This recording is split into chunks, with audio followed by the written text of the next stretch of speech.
Hello everyone. My name is Iwona Korga, the President and the Executive Director of the Piłsudski Institute of America, and I am very pleased to welcome you to a webinar that was developed especially for American educators.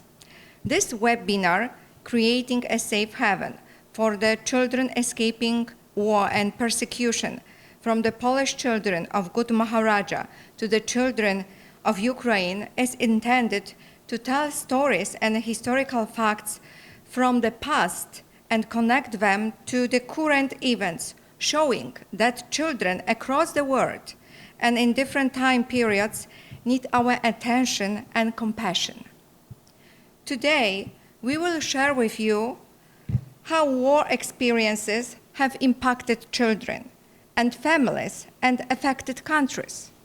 We will begin with the Polish World War II history and the suffering of the children who were deported to Soviet Gulag. Through their eyes, we will immerse ourselves in the story of resilience and incredible acts of humanity. The connection we are making with the current events and the families escaping the war in Ukraine will show how we can be part of creating a safe haven for them. The Józef Piłsudski Institute has been working in New York for the last 80 years on the preservation of documents, books, and artifacts related to the Polish and Polish-American history and people. We are pleased to lead this collaborative project, which we'll share with you today.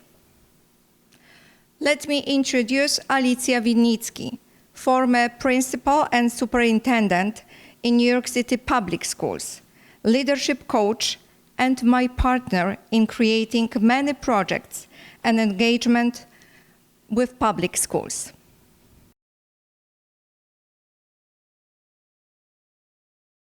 Thank you, Dr. Korga. I am truly honored to be a partner in this remarkable event for American educators who have an opportunity to listen and learn from witness testimonials and history of the past and the present.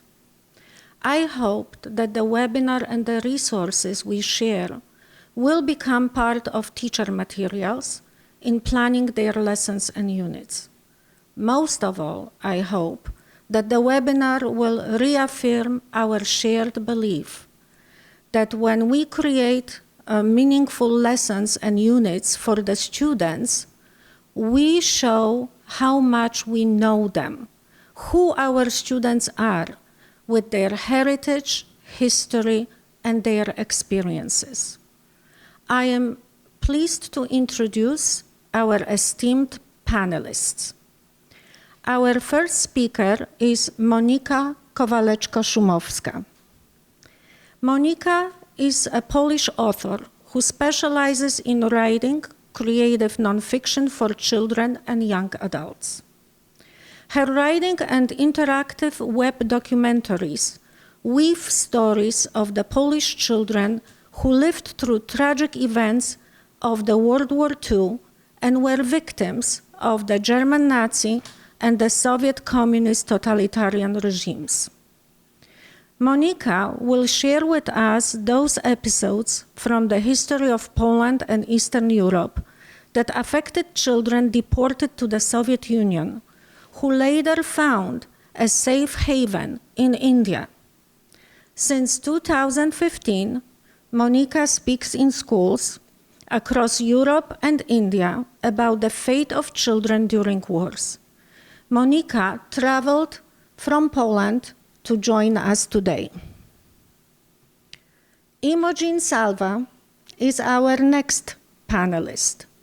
Born in the United States, she is the first-generation Polish-American.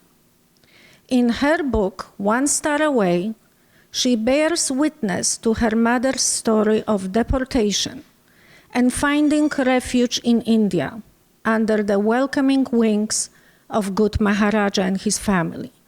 Imogen is a fellow teacher who spent her career teaching French and Spanish as world languages. Imogen learned Polish and speaks the language fluently. She truly is a witness to this part of history that is known to only a few. A New Yorker, she now resides in Denver. We will also hear from Alexandra Hernandez, a dedicated bilingual Spanish education teacher and leader in PS 257 in Brooklyn. In 2022, she volunteered and was part of the American Teachers Delegation to participate in Teaching English in Poland, a collaborative initiative between the American Federation of Teachers and the Kościuszko Foundation. She taught English to Polish and Ukrainian children. Since then, she has traveled to Poland to teach, and this year she was asked to lead one of the summer camps as well as to provide professional development on trauma-informed strategies to all teachers and volunteers there. She has shared this area of her expertise at national conferences for educators in the United States. The panel will be moderated by Elsa Nunez, a bilingual educator and leader who has promoted assets of diverse multilingual learners and their families through her career as a teacher, principal, and superintendent in New York City public schools. During her tenure as assistant superintendent in District 14 Brooklyn, she supported the development of many dual language and bilingual programs, including the first Polish dual language program in PS 34 in Greenpoint. She traveled to Poland in 2019 as part of the American delegation from New York City to study the Polish history, culture, and educational system.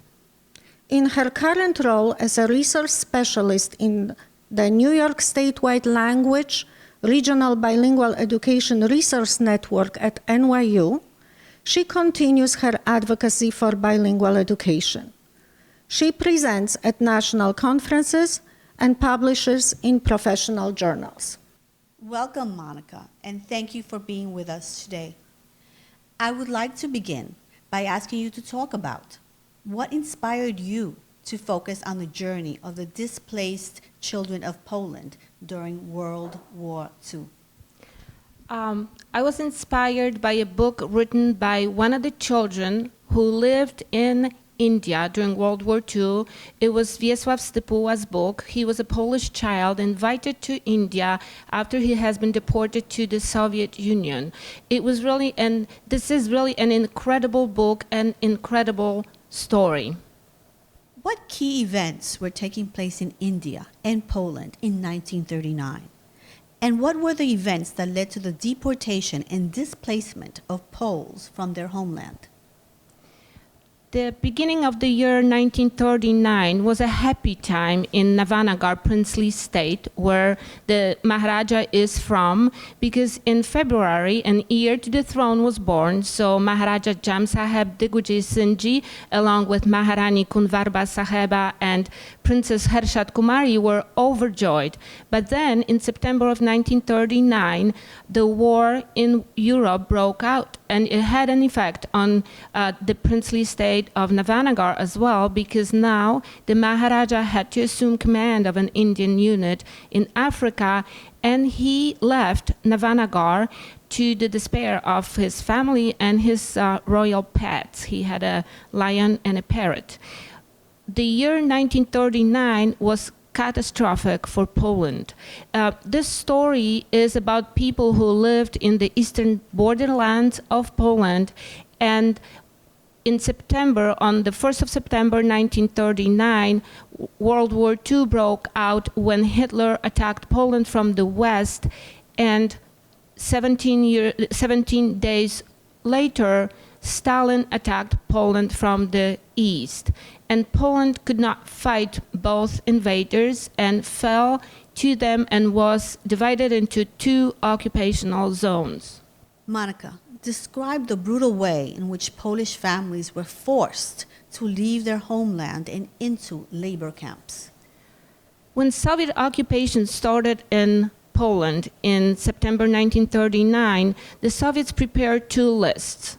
One list contained the names of military reserve officers, civil servants, postal workers, policemen, and these people were arrested immediately, and by the spring of 1940, they were all murdered in what has become known as the Katyn massacre, for which the Soviet state has never been held accountable. The second list contained the names of their family members, along with hundreds of thousands of members of the Polish intelligentsia. And these people were deported from their homes in eastern Poland, which was at the beginning of the war annexed by the Soviet Union, and they were deported in 3 waves of mass deportations. This always happened in the early morning, 3 o'clock in the morning. There was pounding at the door, and when the door was forced open, and officer and KVD officers appeared at the doorstep, the families were given 15 minutes to pack 1 suitcase, and they were forced to leave their homes forever. They didn't know where they're going. They didn't know for how long, although they were told they're going to stay in exile forever and they're going to become proper Soviet citizens. There were thousands of children among the deportees. What belongings were the families allowed to take with them? You could decide what to take, but given the time allowed for that, the 15 minutes, maybe 30 minutes, it was very hard to take anything, to even think of what to take with you. Some people, knowing from Polish history about deportations to Siberia, maybe knew better what to take. There were people who would take their sewing machines, like Imogen's mother's mother, who will be the next panelist. But mostly you took what was close and dear to you. So you would take family pictures. It would be very good if you took warm clothing and shoes and valuables that could be then sold for bread or flour or paid for your room in Siberia. In 1941, the fate of Poles was about to change. Could you speak about what were the motivating factors that led to the Soviet and Poles signing the agreement of 1941? In 1941, on the 22nd of June, Operation Barbarossa started, and it was Hitler attacking the Soviet Union.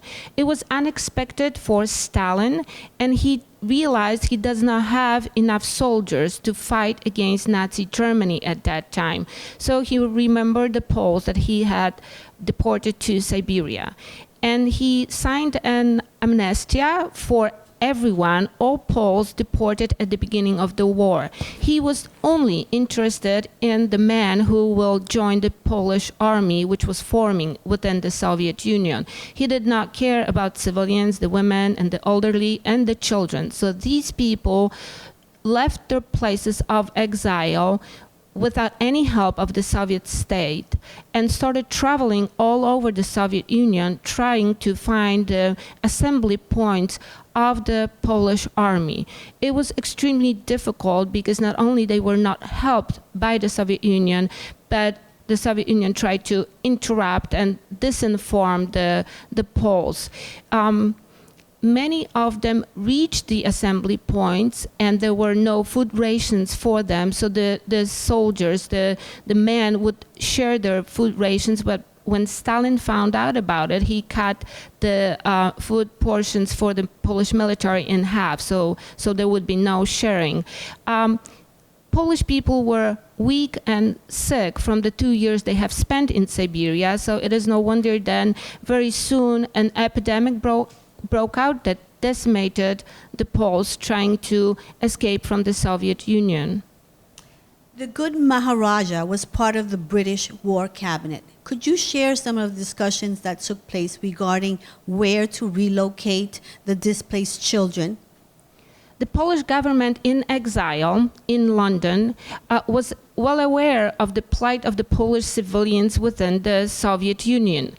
They were trying to evacuate the Poles from the Soviet Union, and that was possible. The only obstacle was that no country would want to welcome the Polish refugees.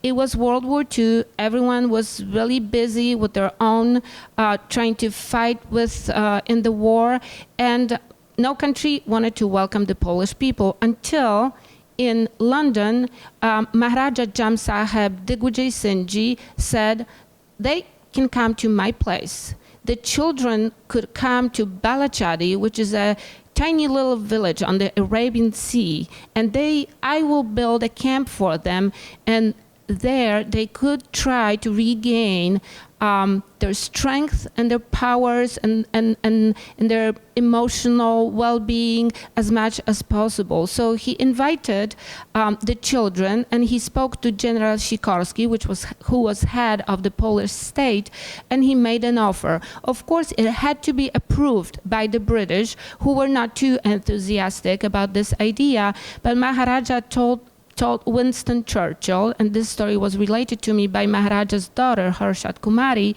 that I'm not asking for your permission. These people will be my personal guests, and they are coming to Balachadi, and he started building a camp there. Can you discuss the Maharaja's motives for offering a safe haven for displaced Polish children? I think having two children of his own, when he heard about the plight of the Polish orphans in the Soviet Union, he was just a very good man, and he just offered, he couldn't resist. Actually, his son, after many years, wrote a letter that was read at one of the functions in Warsaw that he said that his father saw it as an opportunity to help others and to do what every Rajput was called to do, to help others and to be prepared to do it every day. He said it was an invitation and an honor for the Maharaja to actually help the Polish people.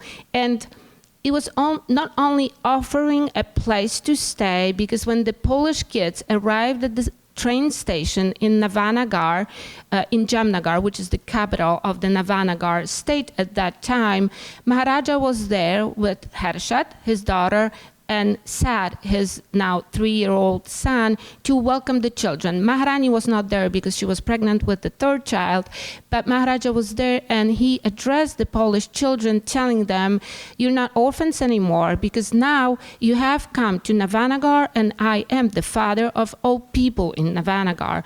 And it was, for the children, it was incredible, because many of them have already lost their fathers, and many were lost their mothers, and Maharaja kept his word, visited the children often.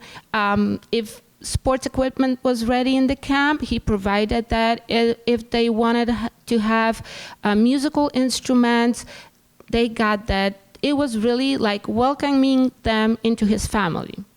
So would you describe the experience of the Polish children inside the Balachadi camp in India as a happy one? Yes, it was a happy one, and Imogen will tell of her mother's experience, but I have interviewed Imogen's mother, Josefina, and also many of the people, like the author of this book, Wiesław Stypuła, and they say it was their second homeland, and where they were able to recover from the trauma of the beginning of the war, from the deportations, from their stay in Siberia, where they regained their childhood that they lost at the beginning of the war. Of course, it was impossible to bring back their parents, but as much as possible, these children were provided a safe and good home after what happened at the beginning of the war. How were the children reunited with their families, and what happened to those that were not able to reunite with family after the war ended? The camp in Balachady functioned from 1942 until 1946, and in 1945, World War II ended. And now Poland became part of the Eastern Bloc and was controlled by the Soviet Union. The Soviet Union annexed one-third of Poland's territory, including the children from Balachady, their homes. So now they wouldn't be going back home, they would be going to orphanages or to the Soviet Union or to Poland that was controlled by the communists. The children were well aware of the political situation, and when a delegate of the new communist government came to Balachady to take orphaned children back to Poland, they said, no way, we're not going. They threatened mutiny because they did not want to go back home to communist-controlled Poland. There was nothing that could be done because the Polish state was the legal guardian of those children. So it was a very difficult situation until the Maharaja stepped in again and said, no way, no children are going back home against their will. If they don't want to go to communist Poland, I will adopt all underage Polish children within the camp, and he did that. There were 200 Polish children that were adopted by Maharaja, Camp Commander Father Pluta, and Jeffrey Clark, who was a British officer of Navanagar court. And now the children were free to decide their own fate, guided by their Polish caretakers. So Imogen's mother came to the United States. The author of this book went back to Poland because his mother found them through the International Red Cross. Places were found for all children in the Balachady camp. There was not one child that would just go somewhere that was not checked and prepared, where there would be really a place waiting for him or her. Incredible. How does the experience of displacement and separation of Polish families in 1939 compare to the displacement and separation of Ukrainian families in 2022? So when Russia attacked Ukraine in 2022, for us, it was like history repeating itself. We all rushed to the Ukrainian border to welcome the Ukrainian citizens, and for a year and a half, we lived in mixed Ukrainian and Polish households. That was an incredible experience because we could help them, but also heal some of the wounds from our joint Ukrainian-Polish history. That was really an incredible part of it. We started friendships that really are cherished until this day, and I have friends. We had a Ukrainian family, a little boy with his mother who was pregnant with the next child, and it was incredible. Really was an incredible time, and I think the story of the good Maharaja has helped us to understand that we can save people, we can help them. Even if you help 1, 2 families, this is going to make a great change. Thank you, Monica, for sharing such remarkable events. Thank you. Thank you. Imogen will now provide testimony of her mother's journey, which she has memorialized in her book, One Star Away, by providing a personal narrative account of her mother's inspirational story of survival, compassion, and triumph over adversity. Imogen? My mother, Josephine Novitska, led an inspirational life. She modeled the importance of faith, family, and a strong work ethic. As a single parent, she strove to give my sister and me the best life possible, and we have many happy memories. As small girls, my sister and I were unaware of my mother's struggles. All we knew was that our home was filled with love and laughter, Mom singing, dancing, and cooking. As kids, she'd tuck us into bed before heading out to her night shift as an RN, and we'd beg her for a story. While other children may have been told stories of Goldilocks or Snow White, my mother told us stories of her childhood. True stories of timeless values such as faith, perseverance, and resilience. And there were also sad stories, too. I held those stories dear to my heart and was so proud of what my mother experienced. Then one day in 7th grade, my social studies teacher said we were going to study World War II. She asked if anyone knew what the war was about. Proudly, my hand shot up, and my teacher called on me. I told the class how Poland was invaded by Germany from the west and by Russia from the east, and how both leaders immediately began their program of ethnic cleansing. I briefly spoke on how the Russians sent hundreds of thousands of Poles and Polish families to Siberia, to forced labor camps where they suffered greatly and many died. My teacher quickly shut down my answer by saying that Russia was an ally of the US, and my story about the Russians was unrelated to the outbreak of World War II. That night, before my mother left for work, I shared my miserable experience. My mom sadly nodded and told me she was not surprised, and shared how her many attempts to bring her story to light were met with disbelief and dismissal. Later on, I discovered that my mother's World War II experience was completely silenced in the West for many years. I felt angry, sad, and frustrated. I wanted everyone to know the truth I knew. It was then and there that the seed of inspiration to write my mother's story was born. As this seed grew within me, I realized that it wasn't just my mother's story, but that of hundreds of thousands. This seed ached inside of me for many years. Finally, as an adult, I began attending reunions of the Polish Indians and began researching their plight during and after World War II. Resources were few, and I had to dig deep, but there was much traveling involved. Finally, armed with accurate historical facts and my mother's personal experiences, my inspiration blossomed, and I began writing. The panelists before me spoke to the history and historical facts of that period. The slides in my presentation reference back to some of them for your further perusal. In writing my mom's story, I just wanted to set the record straight and memorialize her experience. When in 2018 I embarked with my mother to India for the centenary of Poland regaining her independence in 1918, my mother was reunited after 72 years with 7 of her former Polish classmates that she had grown up with in India. I am glad that I can share about how the good Maharaja, an Indian Hindu, saved so many Catholic Christian children. I hope that this webinar and the story of the good Maharaja will enrich some of your lessons you will plan for your students. When a generation dies, their stories die with them, unless younger generations preserve those stories of joy, pain, love, and loss. My mother's story is unique in that it is a testament to the hundreds of thousands of Polish families who suffer the same trials but are no longer here to share their stories. Sadly, history is repeating itself, and only by reflecting on the past can we hope to change the future. This book is a tribute to my hero, my mother. She was the most influential person in my life. I was always amazed at the fact that although she and her family members lived through this nightmare, she never considered herself a survivor, but a thriver, not a victim, but a victor.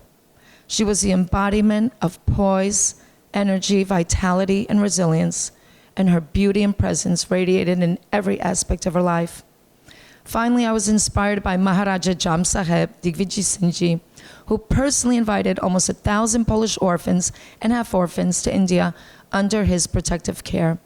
Throughout this book, I want to immortalize his example of courage and compassion, and it's no coincidence that in Polish we call him Dobry Maharaja, the good Maharaja. My mother was brought up with a strong belief in God and family. Her parents did everything possible to keep the Polish language, customs, and traditions alive in exile. Fortunately, after being evacuated from Russia and transported to India, the Maharaja and my mom's Polish caretakers continued to nurture their faith and succeeded in the establishment of Polish schooling, scouting, and a return to normalcy. However, not all childhood emotional keepsakes were positive. There was a similarity of the 50 girls who sailed the oceans from India to the US. For years, they suppressed their wartime experiences. As an adult, I now realize my mother did suffer from PTSD. In particular, I remember Christmas Eve celebrations. My mother always joyfully made Christmas Eve dinner, Polish Vigilia, but once she had a moment to herself, she would sit in the dark looking at the Christmas tree. I remember her softly singing Polish Christmas carols, and her tears would begin to flow.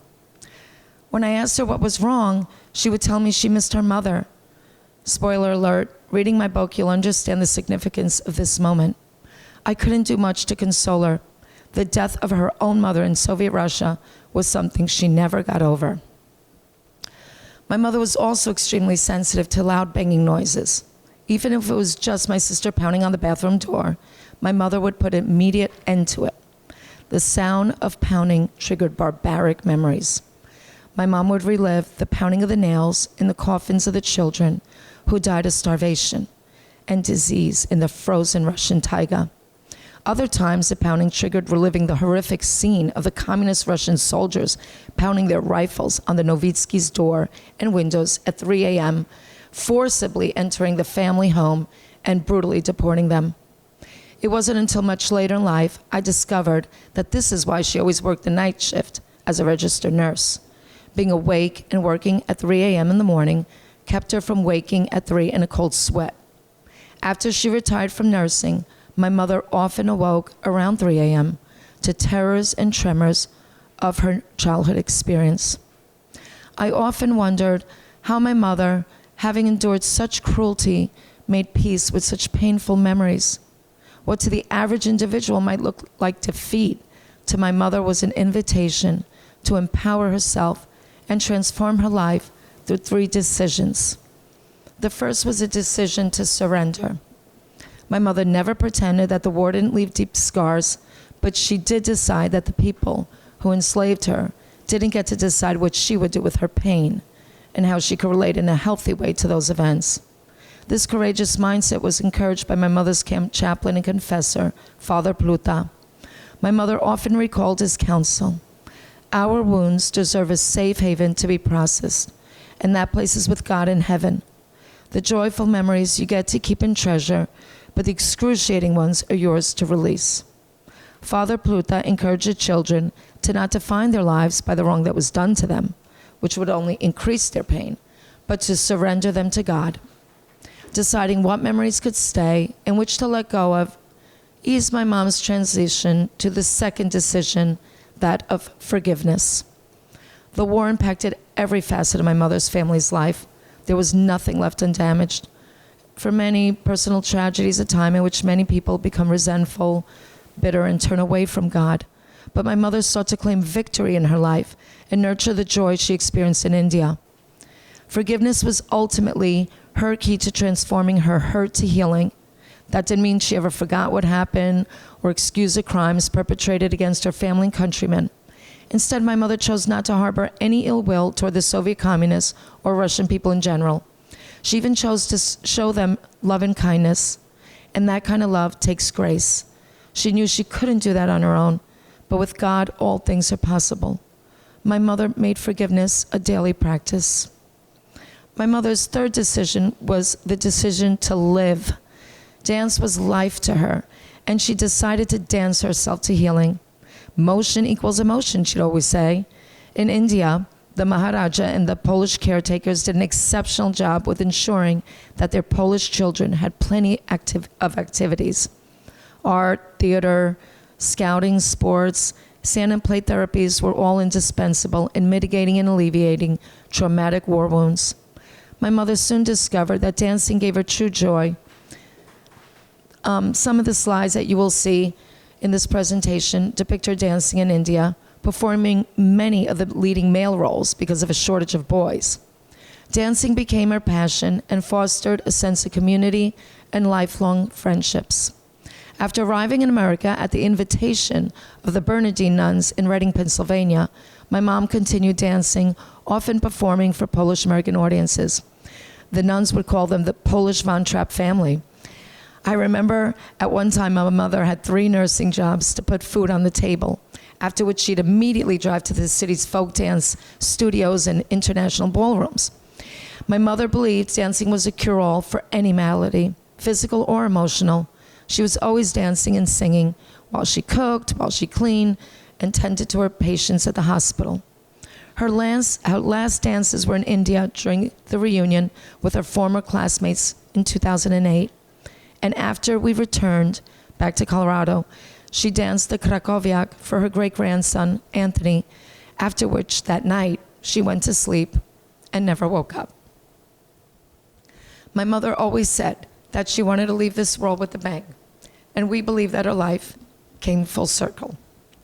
What could have been a dark and bleak future, my mother chose to see as invitations. She would often repeat Father Pluta's advice to her.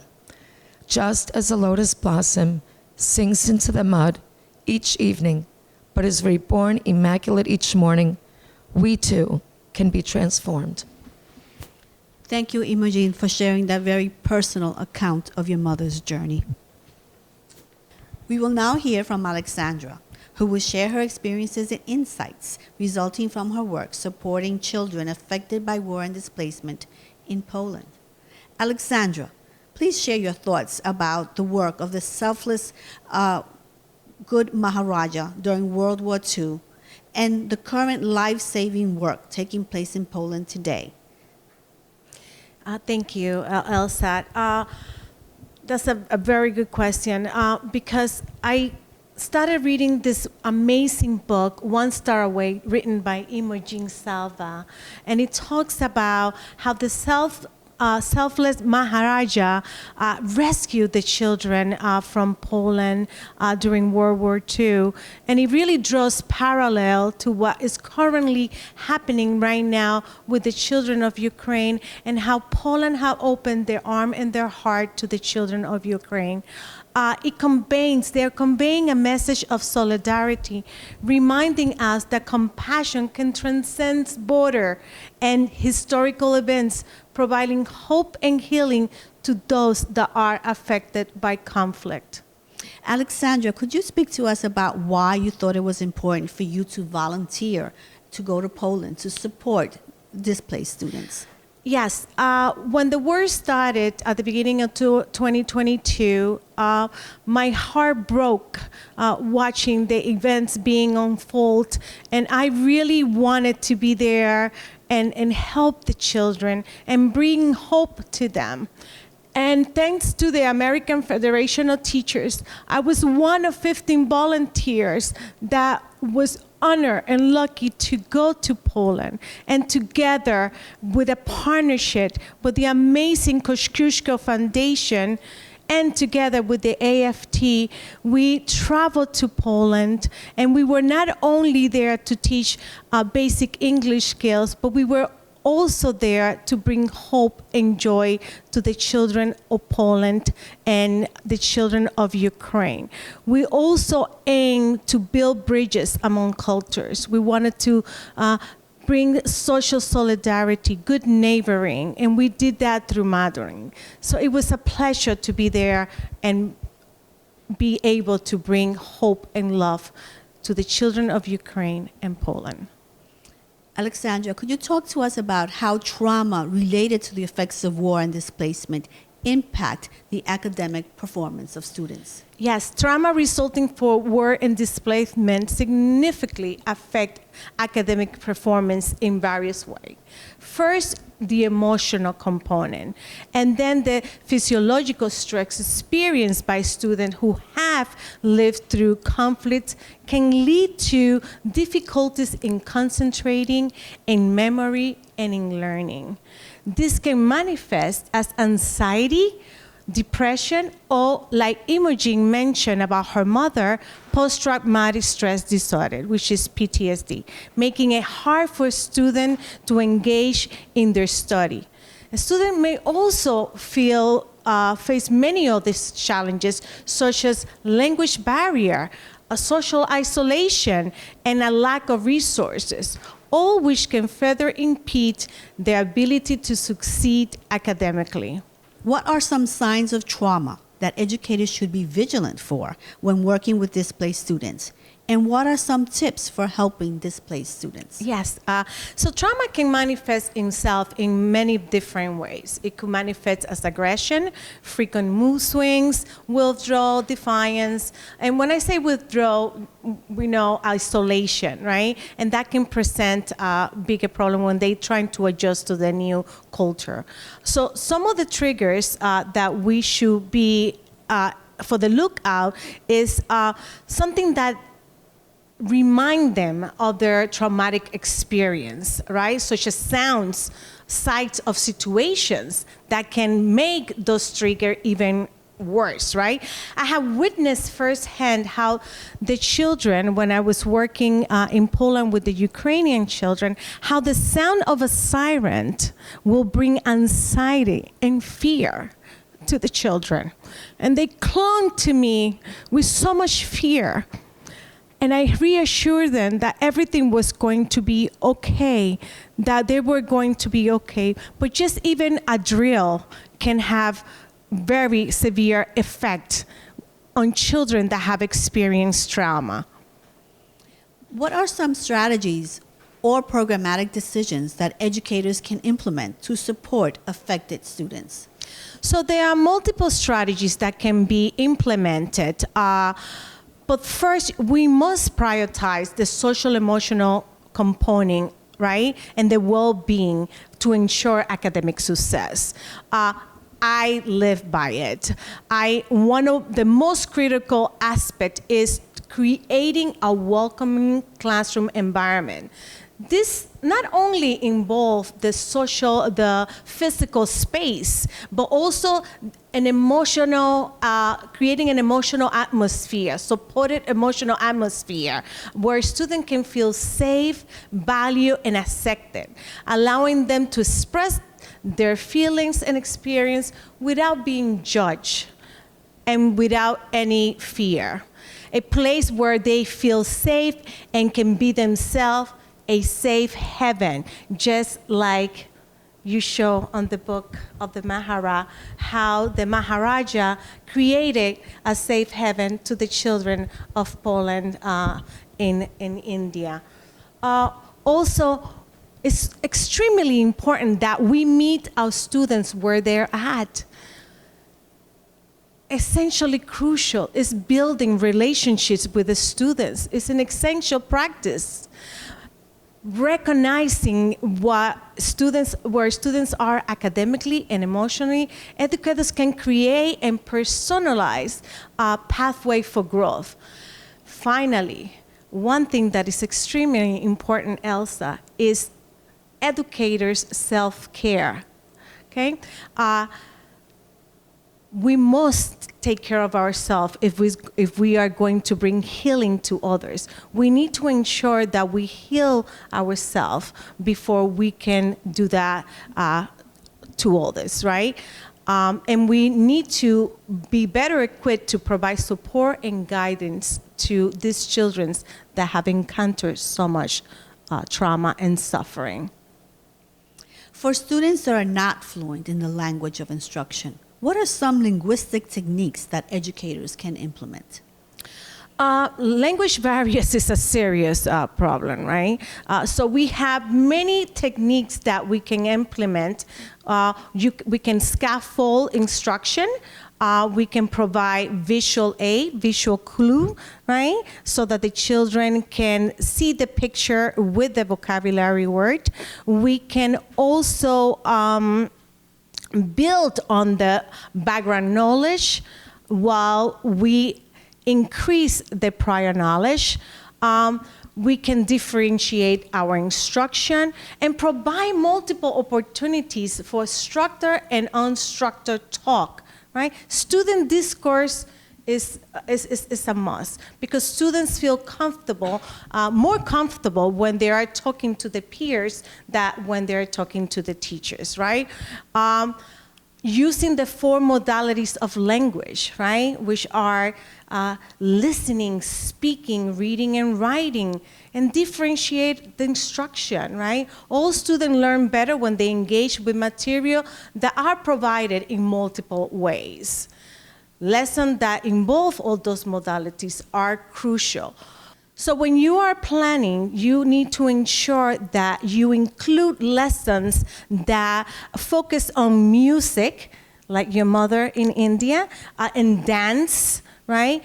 Poetry, social solidarity, and scouting, if that is permitted, because this gives students a venue to really put their mind in all the places instead of focusing on their trauma. Alexandra, please discuss how educators can support students to begin the complicated journey of healing and the impact that this support can have on affected students. Yes, thank you, Elsa.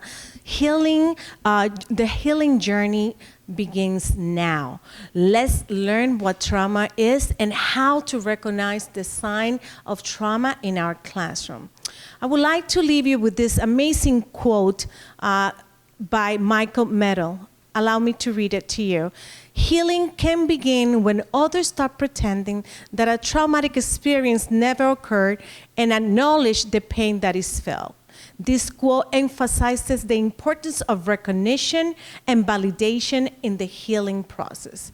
Let's make sure that we recognize this every time we see our students, some of our students that are experiencing trauma. Thank you, Alexandra.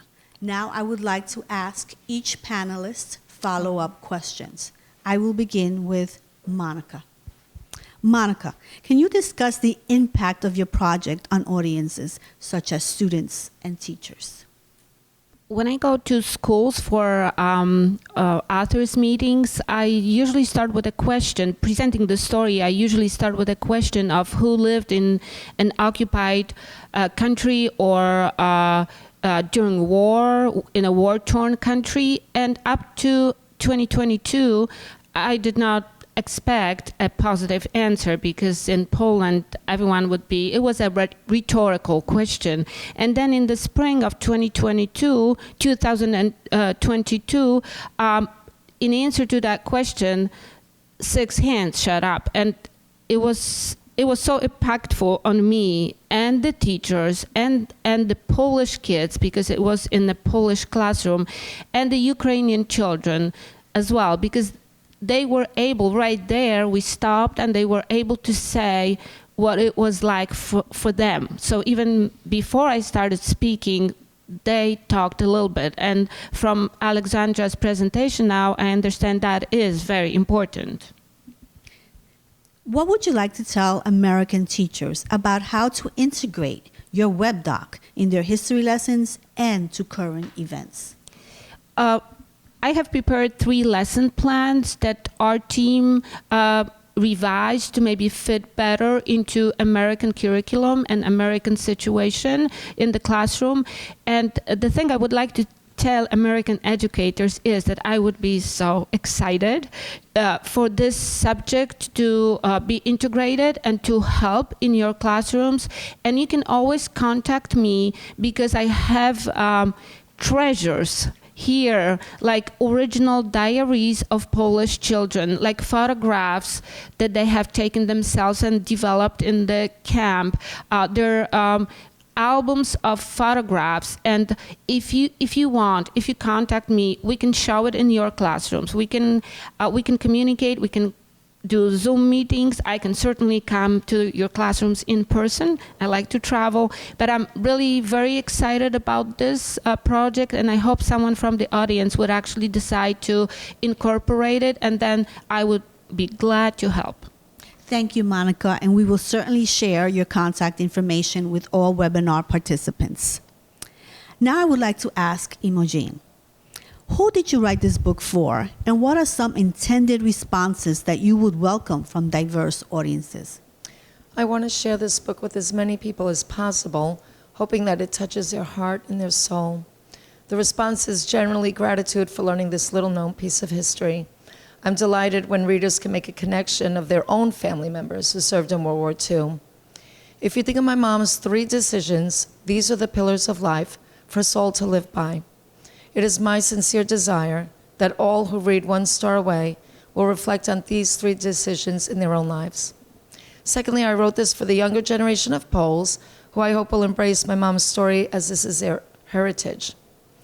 And finally, I wrote this for Americans middle school age and older, not only to teach history, but also to instill a sense of compassion and responsibility for their fellow man, student, and global citizen. Our classrooms are filling with children from war-torn countries. If my mom's story resonates with students, I'm hopeful they will answer the call to be kind and empathetic toward their refugee peers, and in the spirit of the good Maharaja, will welcome them like he did his Polish homeless children by saying, "A guest in the home is God in the home." Imogen, you are a teacher. How do you think teachers can use your book with their students? Well, like the Diary of Anne Frank, students easily connect with someone close to their own age. Teaching history through the real-life events of a child, I believe, helps spark an interest and motivate students to see the bigger picture of history. One Star Way could be taught as a standalone unit, or chapters of the book could be incorporated into a World War II history unit. I'd love to see the book read in class or assigned as homework.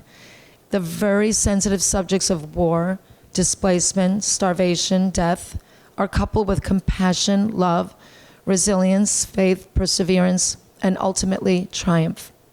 Students understanding the plight of one small Polish girl can experience the compassion and empathy of her circumstances.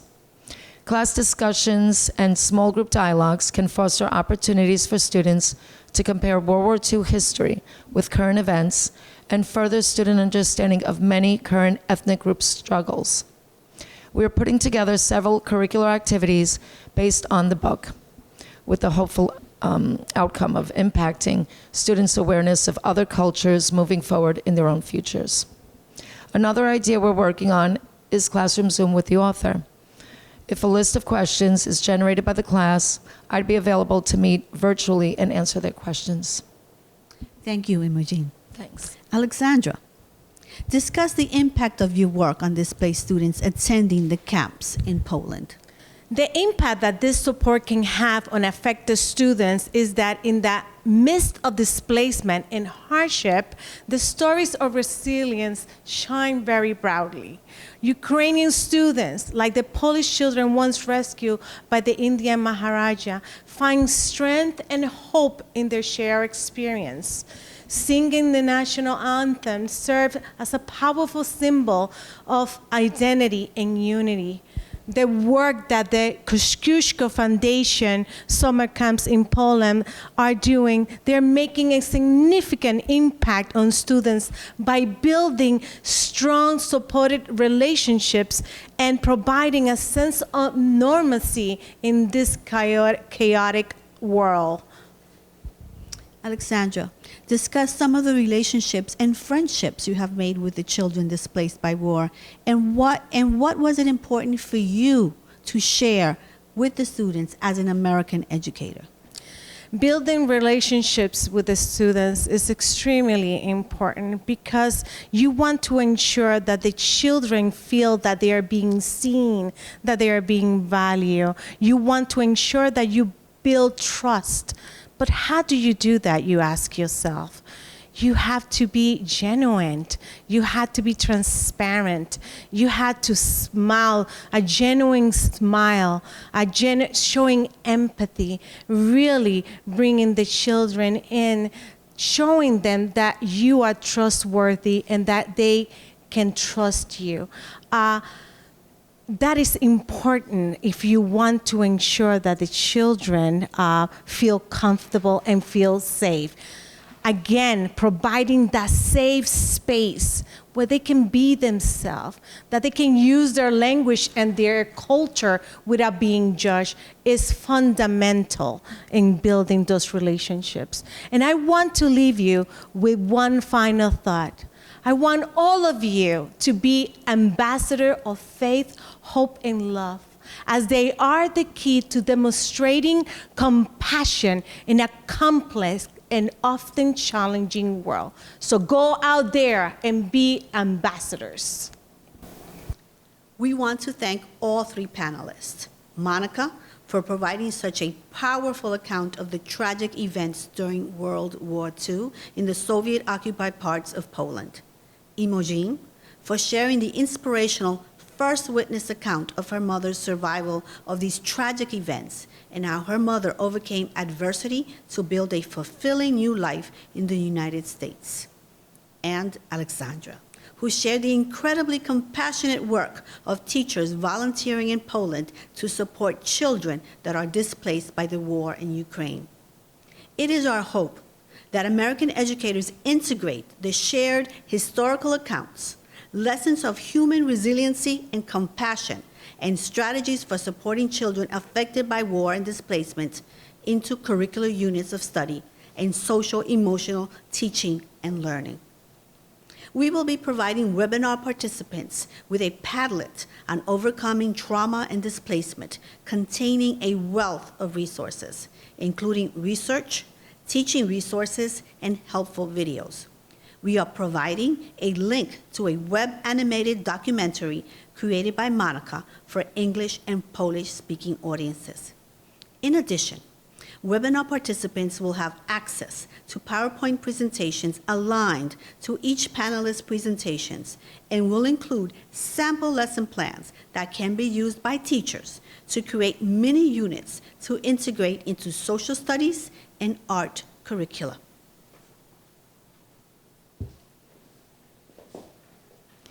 In conclusion, on behalf of the Józef Piłsudski Institute and Dr. Korga, we would like to thank our collaborating partners who contributed funding and resources to the production of this webinar.